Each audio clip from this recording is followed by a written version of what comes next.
প্রবল ঘূর্ণিঝড় রিমালের আঘাতে উপকূল এলাকার জেলাগুলো সহ খুলনা জেলার অসংখ্য ঘরবাড়ি, মাছের ঘের, বেড়িবাঁধ, গাছপালা সহ ব্যাপক ক্ষয়ক্ষতি হয়েছে।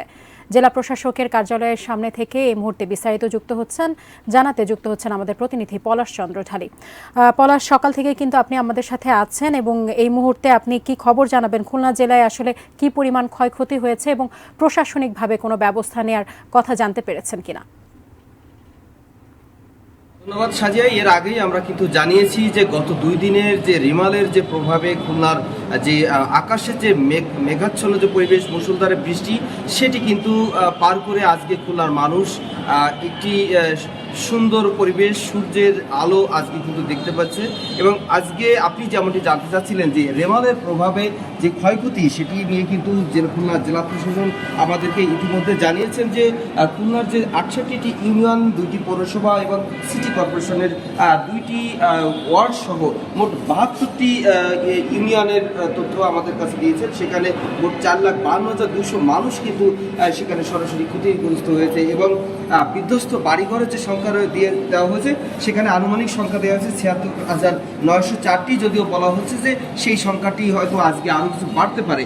সম্পূর্ণ ক্ষতিগ্রস্ত হয়েছে এর ভিতরে 20,762টি বাড়িঘর। এছাড়া খুলনা জেলায় এই যে রেমালের প্রভাবে কিন্তু একজনের মৃত্যু হয়েছে।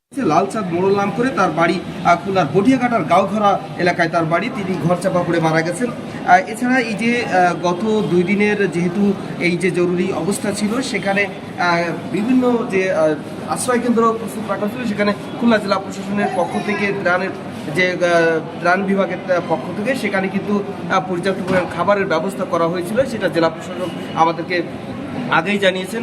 আজকে ক্ষতিগ্রস্ত এলাকা বিভিন্ন জায়গায় উপজেলা প্রশাসন, জেলা প্রশাসন তারা বিভিন্ন জায়গায় তারা পরিদর্শনে গেছেন যে ক্ষয়ক্ষতির আসল চিত্র দেখার জন্য। সেটা আমাদেরকে হয়তো সন্ধ্যা নাগাদ বা বিকেলে হয়তো সেটা জেলা প্রশাসনের পক্ষ থেকে জানানো হবে। আমার কাছে এখন পর্যন্ত এই তথ্যগুলো ছিল।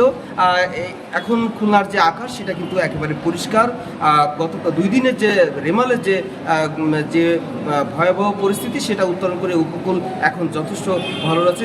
যে সকল এলাকা প্লাবিত হয়ে গেছে, সেখানকার মানুষের দাবি যে এই যে দুর্যোগের যে প্রতিবার যে ক্ষয়ক্ষতি হয় এবং বেড়িবাঁধ ভেঙে ক্ষয়ক্ষতি হয়, এই জন্য তাদের দাবি যে স্থায়ী সমাধানের জন্য বেড়িবাঁধগুলো সুরক্ষিত করার জন্য, এটাই উপকূলবাসীর দাবি। আমার কাছে এখন পর্যন্ত এতটুকুই তথ্য ছিল।